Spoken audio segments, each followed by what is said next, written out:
What's up, Internet? My name is Attack Slug, and welcome to my Monday Night Raw reactions for the week of February 1st, 2016. Let's talk about what happened on Monday Night Raw this week. We opened the show with Paul Heyman and his client, Brock Lesnar, doing their usual, Heyman's cutting a promo, Brock's kind of bouncing around like he does. And they run down, hey, here's what happened with the Wyatts at the Rumble. Don't worry, we're going to get our revenge on the Wyatts, etc., etc.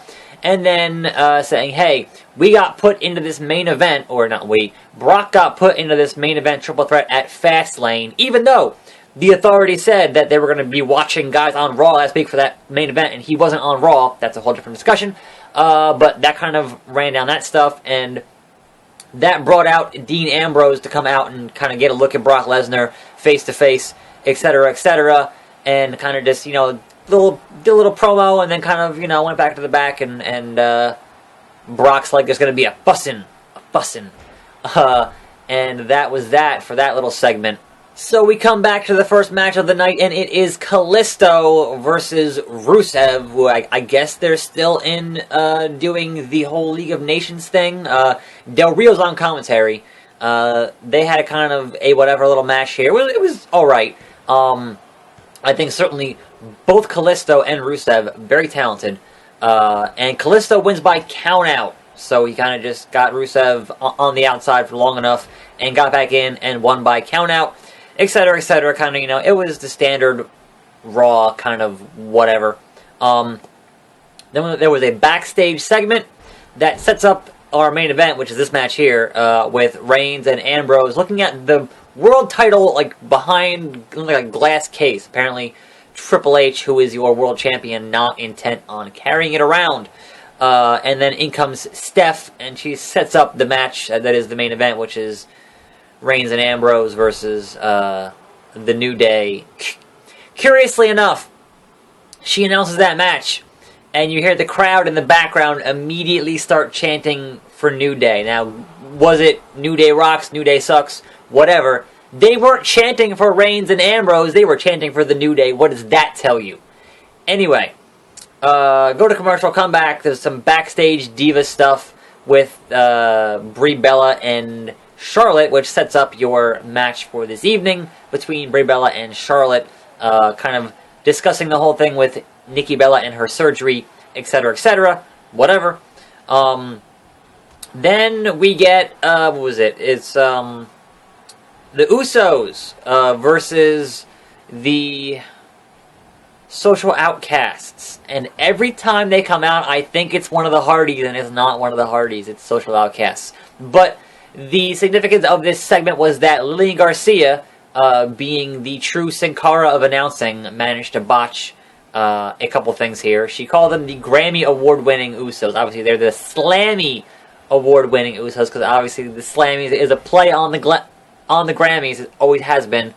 And apparently Kevin Dunn is such a vindictive motherfucker. They had to go back and recap that stuff after the commercial break. They couldn't just let it go. They couldn't let it go. They had to come back to it. But not only that, now this is the fault of whoever wrote down on her little card thing that she reads, is that she announced that in the match would be Axel and Slater. And Slater was not in this match. He was on the outside. It was Axel and Adam Rose. And not only that, Michael Cole repeated that, saying, oh, it's going to be Axel and Slater. Like, no, it was not. Slater wasn't in the match.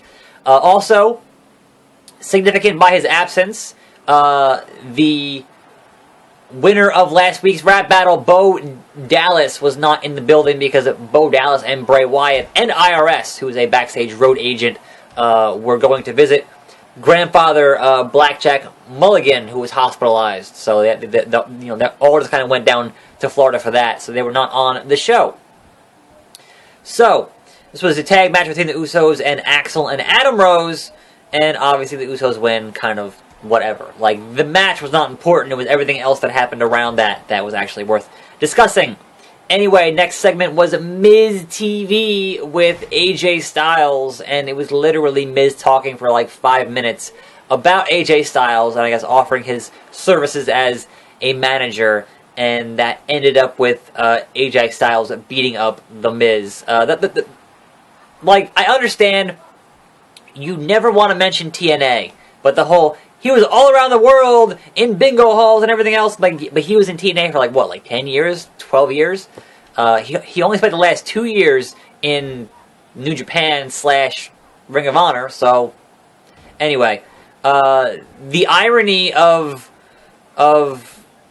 AJ Styles and The Miz being like, you rookie redneck, and I'm like, AJ Styles is 38, Miz is 35. AJ Styles has literally been doing this longer than The Miz has.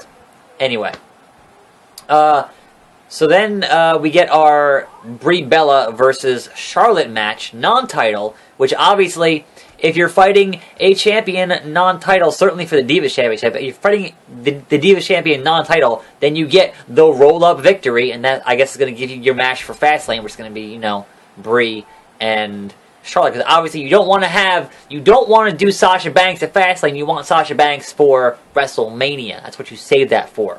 Anyway, yeah, so Brie got that. I thought the only other thing here worth mentioning was the fact that Ric Flair, on the apron, as a distraction for way too long. Like, Ric Flair was on that apron for like a good solid minute and a half, 2 minutes. I was like, what are you doing, Nate? What are you doing? He just stayed up there. It was weird. It's real weird. Anyway, next match was The Big Show versus Eric Rowan. Really? Yeah.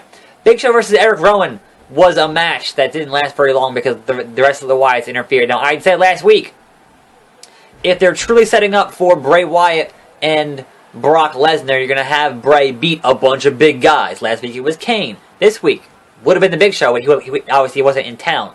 Next week, I'm saying Mark Henry.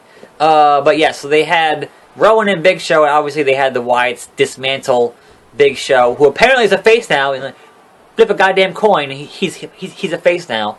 There was a DQ, and then there was a stairs spot. And I'm like, they don't have TLC with stairs anymore. Tables, ladder, chairs, and stairs. They just did that the 1 year. But hey, this was literally a rematch between Big Show and Eric Rowan from when they had tables, ladders, chairs, and stairs. They had their stairs match. So hey, throwback to the stairs match. Kudos on that, I guess. I don't know. Next match was Titus O'Neil versus Tyler Breeze. Moving on. Titus wins. Who cares? We got a Triple H and Lesnar backstage segment where Triple H called Dean Ambrose Little Dean Ambrose. That was funny. I don't know. But yeah. Moving on. We had Kevin Owens versus Dolph Ziggler in what was the best match of the night. But again, both Kevin Owens and Dolph Ziggler falling victim to the usual WWE 50-50 booking where just everybody wins, everybody loses, and no one ever actually moves up or down the card. But hey, it was a fun match. It was alright. I enjoyed it, even though it kind of served no purpose. But yes, Ziggler won.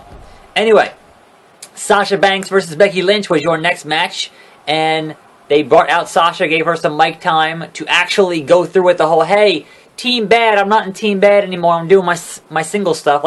Honestly, I applaud them for actually mentioning it. Because usually, when somebody's out for a while and they come back, they have a tendency to just kind of ignore what happened before they left. To kind of yeah, well, it happened, kind of whatever. And there's no point in mentioning it. You don't really have to, because it's wrestling. People forget. But no, they mentioned it, brought out Team Bad. They were like, oh yeah, we're still good. Unity! Whatever else. But then, of course, Team Bad caused the DQ, and then I guess they'll probably end up doing a tag match with Becky and Sasha versus Naomi and Tamina. At some point, SmackDown, or whenever, they'll end up doing something like that down the road. Perhaps, on pay-per-view. That could happen. But the important thing is to keep Sasha away from having that singles match with Charlotte until WrestleMania. Anyway. Next, we had R-Truth and Goldust continuing their little weird, wacky backstage segments, which I guess that Goldust is like, well, I had that cool run with Booker T about 10 years ago, so I could do that again with R-Truth. I'm like, it doesn't really, I like both those guys, but trying to recreate that what had happened is kind of a weird thing. Anyway. And then, of course, you have your main event, which is this match here, which was Reigns and Ambrose versus The New Day. You had The New Day with their usual, pre-match promo, which was fantastic. Just good stuff in there. And I'm not going to recap all of it, but The New Day continuing their thing of "we will fight your children" was hilarious. That little kid in the front row doing like the hip flip, thing was hilarious. Good stuff. So, what else? So that match happened. Obviously, Reigns and Ambrose win that match because why wouldn't they? It was very much a SmackDown main event because it kind of didn't matter. But, of course, you brought out Brock Lesnar. Now, Paul Heyman was on commentary for this match. Didn't do a whole lot of commentating. Like, in the beginning, yeah, but then he kind of just stopped doing, he kind of just was quiet, which is not what you want from Paul Heyman on commentary. So, there was that. And then, obviously, the match finishes, and then out comes the Beast Incarnate, Brock Lesnar. And he F5s Dean Ambrose. Doesn't even interact with Reigns, who was on the outside fighting Kofi Kingston for some reason. And that is how you end your show.